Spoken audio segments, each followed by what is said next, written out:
Hey folks, welcome back. This is Andy with the Poor Proles Almanac. In this episode, we're going to be digging in a little bit deeper on these ideas of Korean natural farming and JADAM with a major proponent and educator of the practice. We sit down and talk with Marco, most notably known as Marco is Growing on Instagram, and the owner of Microbes by Marco, where you can get a lot of his products.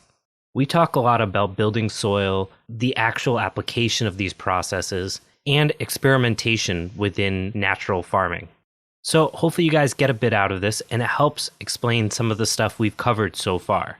Take a listen and let us know what you think.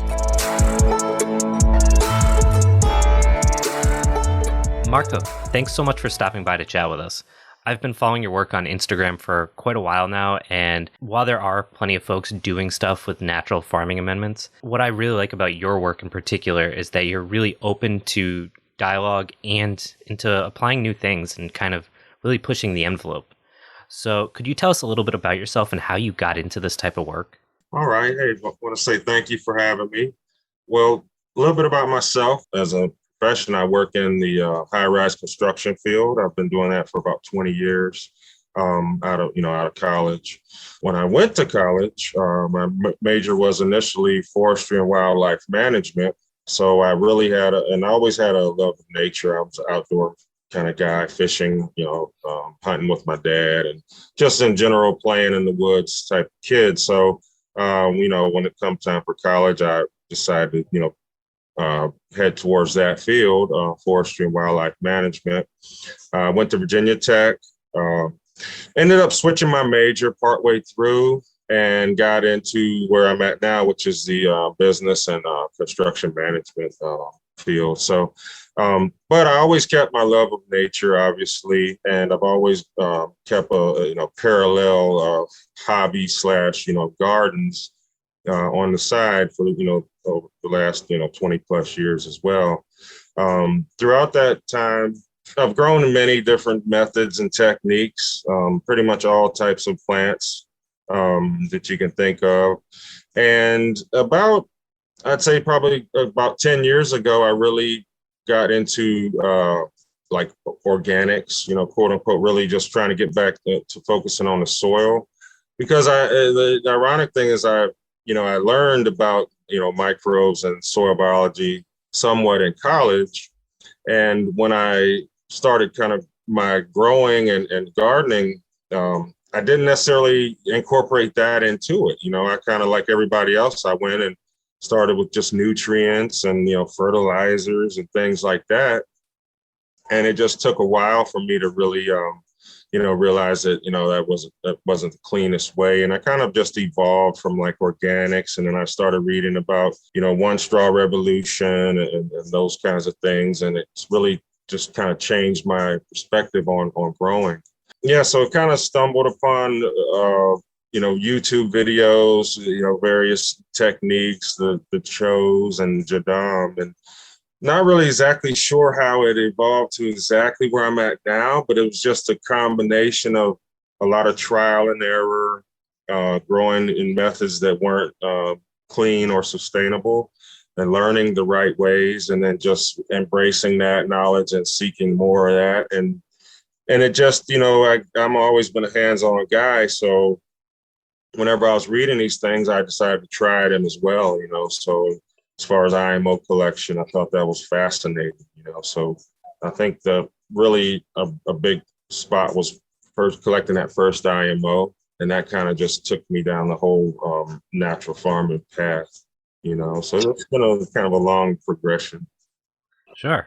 So you talk about the IMO, and I just chuckle a little bit because I just happened to watch your talk with Nofa Mass about how you don't just harvest the white IMOs. So for folks that aren't familiar with IMOs, they're indigenous microorganisms, and we use rice essentially to try to harvest them in the woods.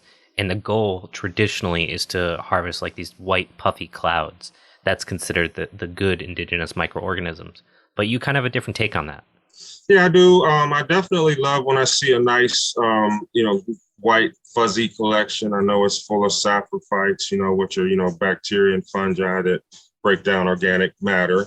So we look for those long white strands. However, I also embrace the different colors that are into those collections. Sometimes there'll be reds, greens, yellows, blue, purples, so many different variation of colors, blacks. A lot of time your black is when things went a little long and got turned to spore. I don't prefer a very, predominantly dark collection. If I do have one like that, I will kind of pick out maybe pieces that I think look a little bit better. But overall, I like to just look at it as I collected what was there. You know what I mean? If what was there was only fuzzy white, quote unquote, nice looking mycelium, then that's fine. Sometimes it happens that way. Sometimes you may leave a collection out just a little bit long, and even a half a day can start, taking it from that fuzzy white or taking it to different colors. But usually, as long as it doesn't black out and go all the way to spore, I'm happy to accept it, and I'll take it and label it. And that's just more diversity, I feel like, in my gardens. If you only seek out one type of one thing, you kind of limit yourself from getting some of that diversity that may be there. Yeah, and that's not really the natural process if you think about it, because in nature there is that diversity. So just trying to harvest one particular thing seems to be probably our traditional agricultural thinking kind of bleeding into this process a little bit. Oh, that's a great point. Very great point. Because that goes back to what, white and fuzzy is clean, dark is dirty, that colors are not, or gross, that kind of thinking. So yeah, that's a great point. To me, one of the really interesting things about this whole process is that a lot of what we're doing when we're doing these types of practices is still relatively new. Mm-hmm. There's been, I think, about 80 years of history of utilizing this technology. But in terms of research, there really hasn't been a ton of research comparatively to traditional agriculture.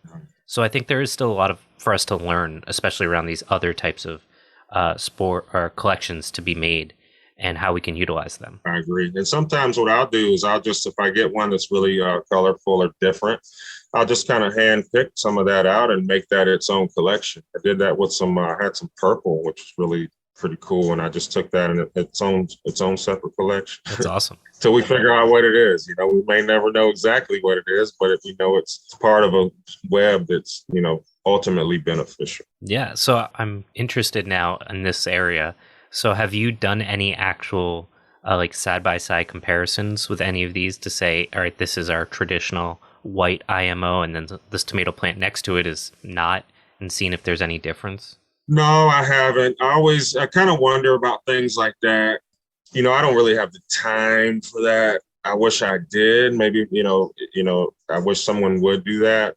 I put more trust in the fact of, trust the process, and so I kind of take it back. I put myself into a point of, and I probably should do some of that. But what I do is I hit like when I water or when I use IMO or when I make IMO piles, I'll use a dozen or more different, IMO tubes, so I really just hit it with the full gamut of diversity in there. And then I let the soil kind of sort itself out, those cultures and those colonies, they'll be in there and they'll figure it out. They'll kind of balance themselves out. Yeah. They've been doing it for millions of years. They'll figure it out. Yeah.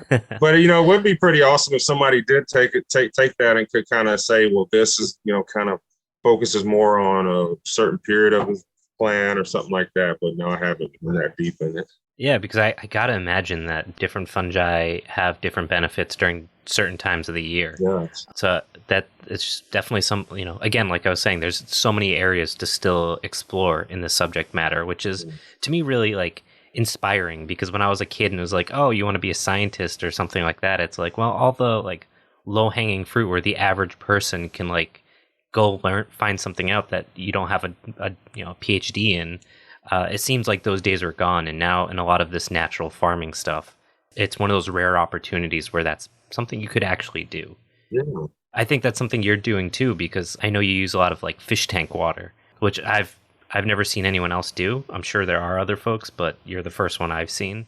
So could you talk a little bit about like what made you think about that and kind of what your goals and benefits are from something like that? Well, using the aquarium water, I built my aquarium. It's kind of been a hobby of mine for about 15 years. I've been in the glass business. I'm the kind of guy so say like if I go to a shop or like a big box store, I may not even be thinking of building a certain thing, but when I'm walking around and I see something, it may trigger me to say, I can use that for that, and it might start a new project. So just saying that, I built an aquarium about 15 years ago, and I got kind of serious into the hobby because so this was winter time. I had an indoor grow going, and this is around the time, when I was really kind of kicking off and wanting to go more into organics. And I've cleaned my aquarium. This is a 150-gallon tank. So when I'm vacuuming out the gravel, I get probably about 10 gallons of this brown fish waste water. So I just started using it in my garden, and I really could notice a benefit to it. So I've been using that for years. And then as I got deeper into microbes, I started taking this aquarium water because I would get more than I could water into my plants, and I didn't just want to dump it outdoors. So I've been storing it in a tank.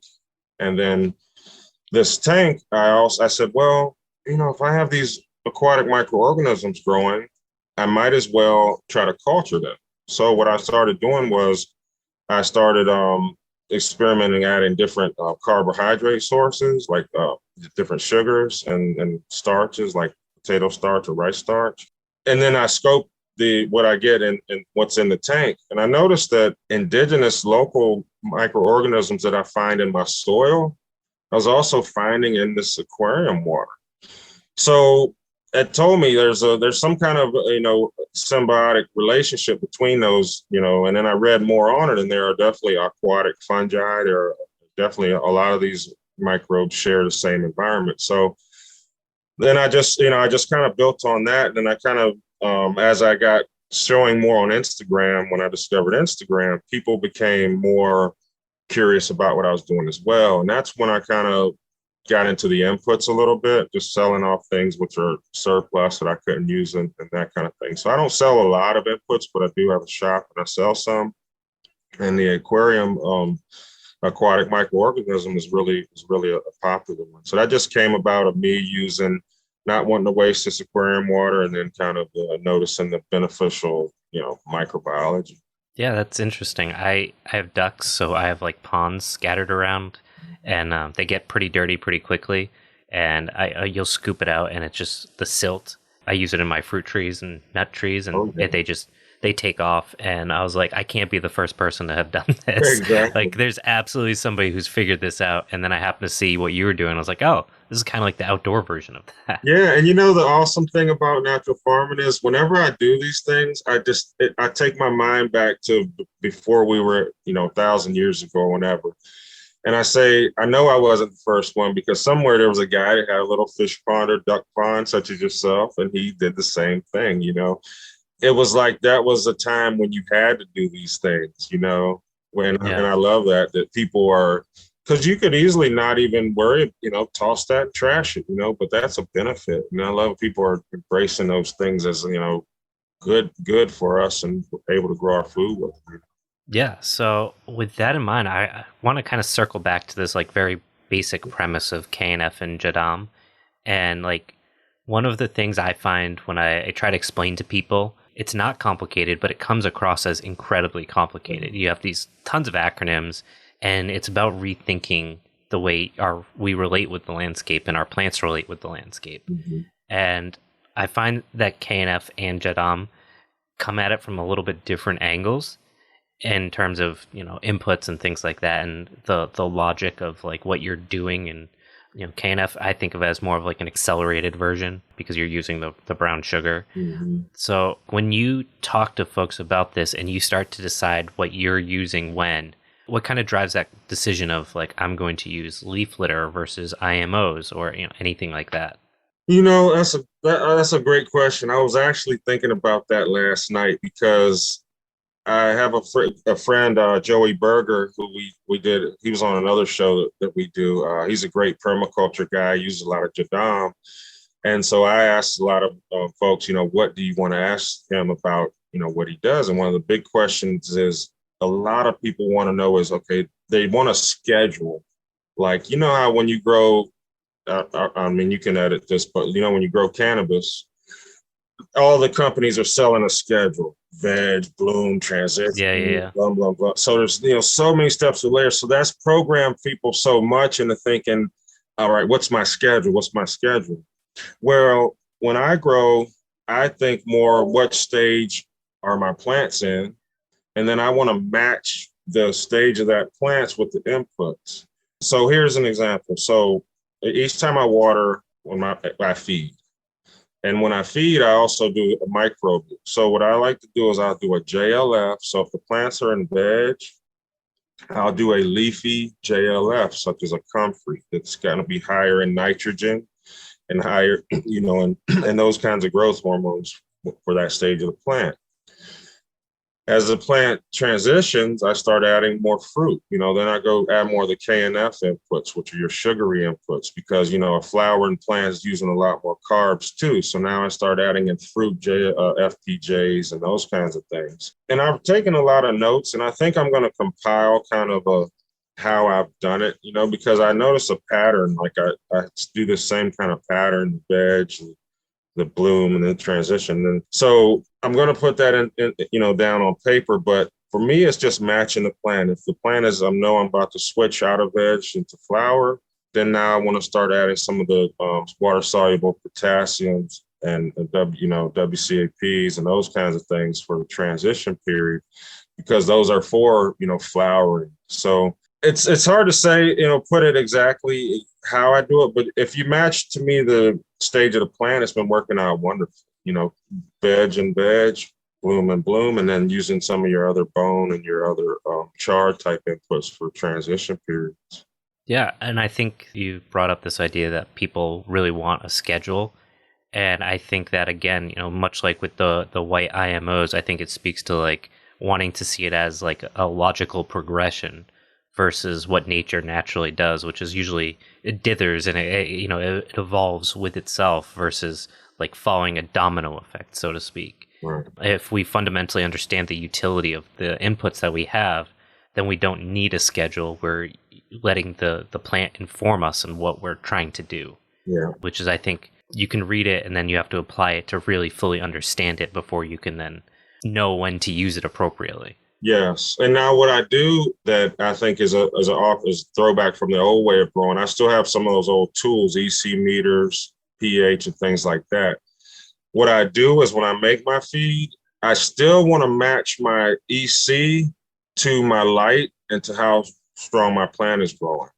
So I use all those same inputs, but I may dilute them to get the dilution if it's too strong, because people don't realize JLFs are very powerful. And if you're not testing them, if you're just kind of winging it and trying it, you could burn your plants.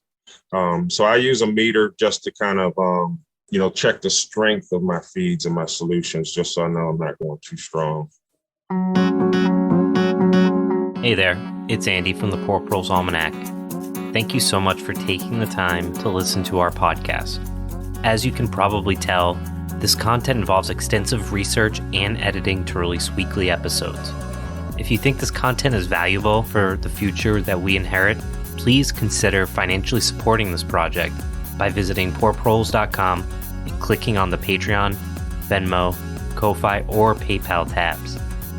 Every dollar helps offset our costs for hosting the podcast content and helps offset hundreds of hours of work put towards this project monthly. Thank you for supporting us by sharing, liking, and donating to this project. Together, we can build a better future. I'm kind of curious, do you use Dr. Duke's phytochemical database when you're trying to figure out what plants to use or not use, or do you just usually use the same plants so the inputs don't change significantly, like you were saying, comfrey? Mm-hmm. Yeah, no, I have not used that. I have used some that there's the one site I use the NPK of everything. There's certain plants I grow, like I grow comfrey and I grow stinging nettle. And those, those are two that are kind of my staples for veg, kind of thing. And then I'm also adding grass, clippings and weed clippings and things like that. So I have several different JLFs.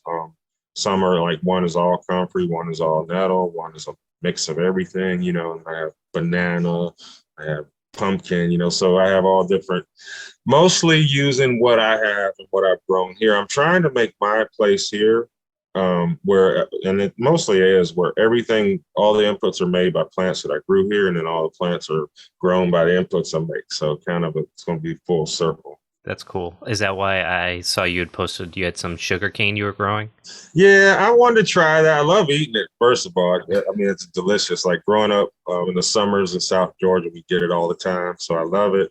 And I think if I can grow enough of it, it might be pretty cool to, maybe have a little juice source of, carbs. And yeah, I mean, if it's just cool just to have one more thing that I know where it came from. You know what I mean? Yeah.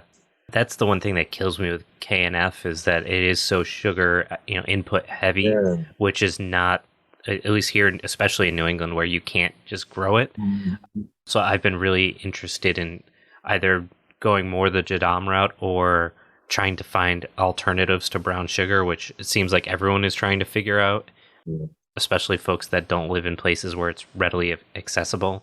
So I've read a little bit of some folks trying to use like beet sugar and stuff like that. But even I'd prefer to use a perennial crop because it's so much less input heavy. Yeah. So like utilizing like a honey locust sugar, like in the pods or something like that, that might be, I don't know enough about the sugar component and like what it needs in order to successfully work.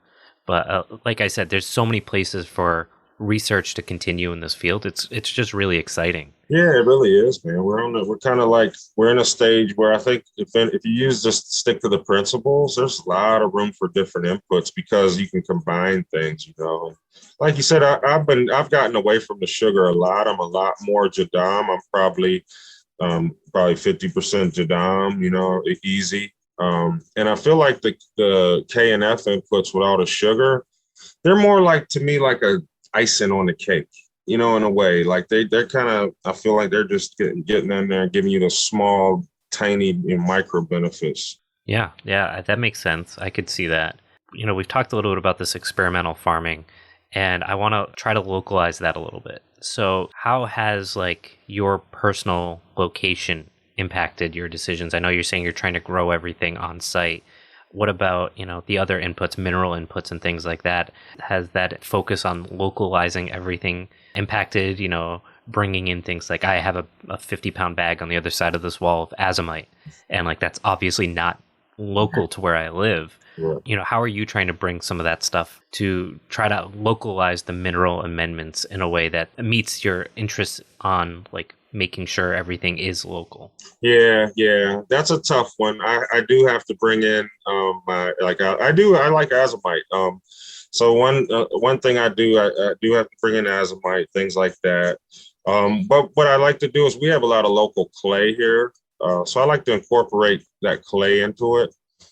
Clay's, always good. It's got great cation exchange rate and all that. So I like to mix clays into my soil. And when I do, I get local, but I still do. I buy like French green clay, Rasool clay, sea clay. Like I'll still bring things in, but yeah, like on the mineral level, you have to, I did, when I built my soil horizontal, I did go to the river because I'm about 200 feet from the river. I got river sand, river gravel, and river silt as part of my my horizontal soil. So I do incorporate that, but it is tough to get down to that mineral level. We got a lot of hunters here, so I get a lot of deer bones, which is cool. So that gives me a little something there. But yeah, it's a challenge with the minerals.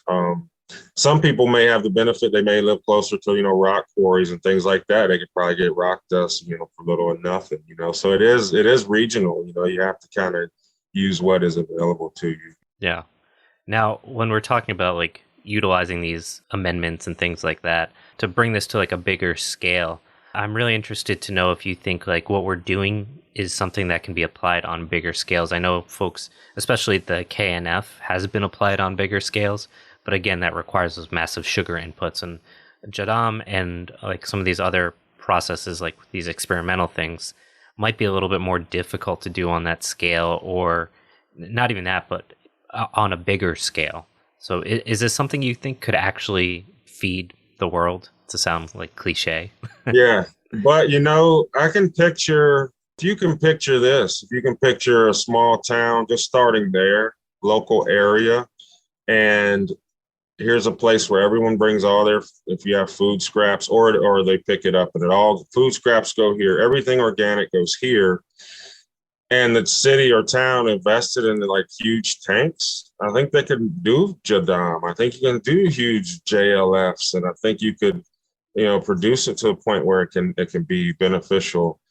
Maybe it take time to be 100%, to go that route. But if you could take all that nitrogen, the NPK, and whatever's in that JLF, put that back into your fields, that's just kind of less that's going to the landfill, and it will increase the your microbiology in your soils. I think it can be done if the money goes to it. They spent plenty of money finding out the cheapest way to feed us, and the way they can make the most money, put the most in their pocket. If they took a little bit of that and not even profited half, put half back into us and given us the new way to grow. You know what I mean? It Sure. would take the big ag to put it to kind of, I would think, or big money to get it to where everyone would be involved. I think. I don't know. Maybe I was Yeah. rambling on, but Yeah, it's tough because we know we have the resources and the infrastructure to try to put something in place, but whether or not that's something that, like, what has to happen for that to happen Right. is really the $1 million question.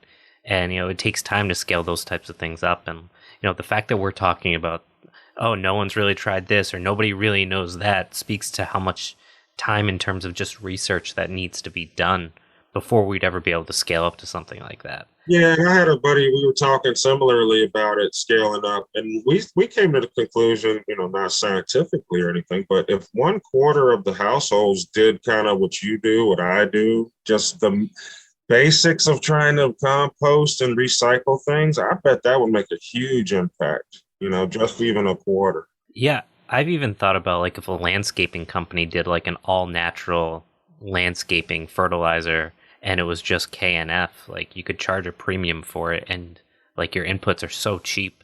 Like, it's just about having the scale and the infrastructure to actually do it. Yeah. I mean, that alone, the amount of resources that would be saved not fertilizing grass with like regular fertilizer would be like immeasurable almost, in terms of like increasing the quality of life for millions upon billions of species. Yeah. Or like individual species across like North America even. Agreed. It would be a domino effect. That small percent, I think, would compound. Because what you're doing is you wouldn't be doing the old thing, so that you'd be kind of twofold because you're not doing that, and you'd be increasing again because you are doing something that's beneficial. So yeah, you're not even just doing something that's neutral, you're doing something that's positive, right, and putting in positive inputs in versus just not doing a negative thing. Exactly. So yeah, I try to have a lot of hope based on the fact that this stuff is, once you spend some time, you don't need to have a degree in biology to understand how it works. Nope, you don't. And it speaks, I think, to a very like ancestral human part of who we are, to understand the relationship of the plants and the soil and us. And, as humans are, historically speaking, our role has been to manage landscapes. Mm-hmm. And like, this is just a different part of that. And now we have all this technology which can make us better at it, as opposed to better damaging it because we're trying to simplify inputs. We can use that technology in a different direction. And it doesn't even have to be like a lot of technology. It can be what you're talking about, a pH meter. Right. There are things we can do and try to utilize what's available to us today without saying, oh, we have to go back to living in like mud huts or something. Right. Or we can't do anything because we can't do everything. Yeah. Like, just because you can't do the whole thing, you can still start that step in the right direction. Yeah, absolutely. Yeah. So I want to ask about your indoor grow a little bit, because I also grow indoors, and it can be a challenge sometimes in terms of the fact that you're trying to create an ecosystem in such a small space, and trying to be natural about it when you're growing literally under an unnatural light in an enclosed space is like totally counterproductive to the concept of natural farming. Yeah, it is. So I'm interested to know, as somebody who's probably done it for longer than I have, how that space is different than growing in your backyard. Yeah, I mentioned a little bit earlier on the horizontal soils. Here's what I do in my thought process. If you are going to grow indoors and you're going to grow in a 4x4 space or whatever that space may be, I want to have that size living soil bed. So I got a 4x4 tent. I got a 4x4 living soil. I got all as much soil as I can get because the more soil, the easier your setup's going to be to balance itself out.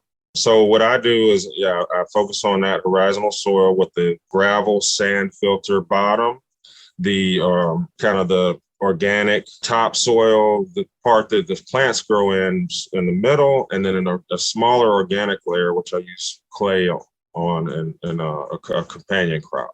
So I use a lot of clay on my organic layer, which is your O layer.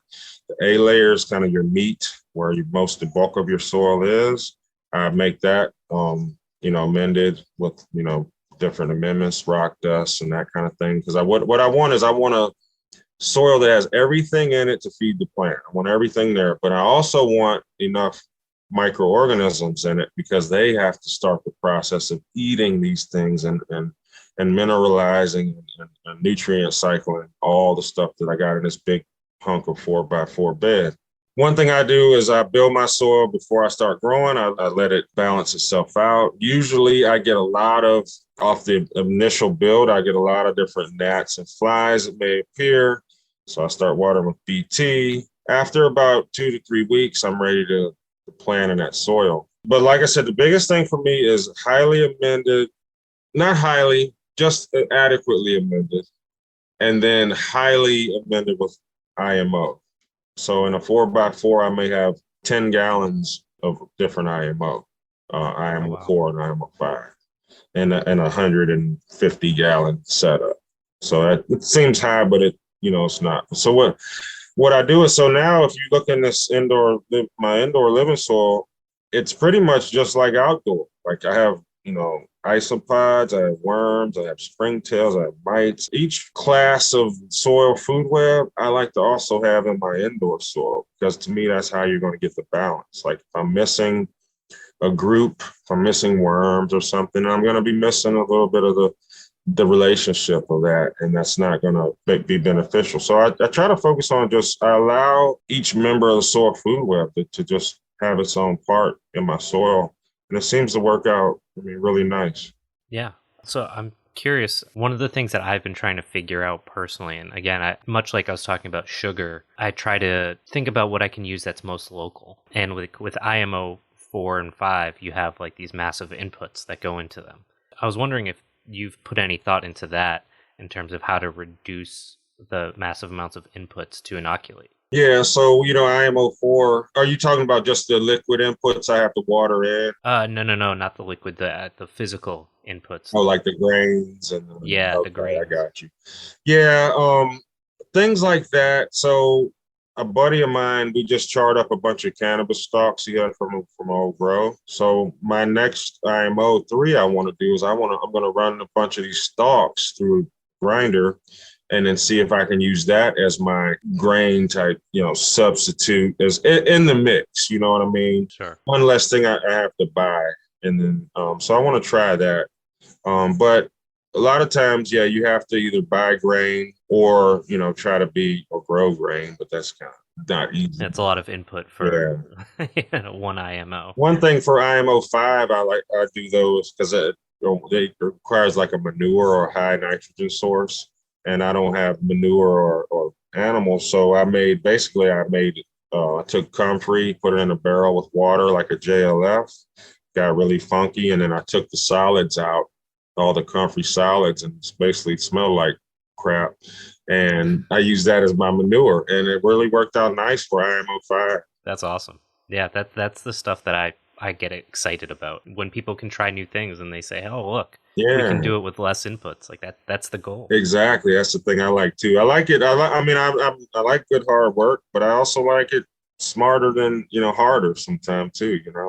Yeah, like there's nothing wrong with doing the work, but like I said, if we can try to reduce the inputs and make it less of a global process where it's like we've got these sugars that are coming from South America, and we've got these grains that are coming from the Midwest. Yeah. To feed local organisms just seems kind of silly. Well, here's a good one for you then, because what I've been doing is in my teas, I've been taking the sugar out and I've been adding brown rice flour as my starch. That's been working out really nice. So that's actually been a good option over the sugar. Yeah, that's interesting.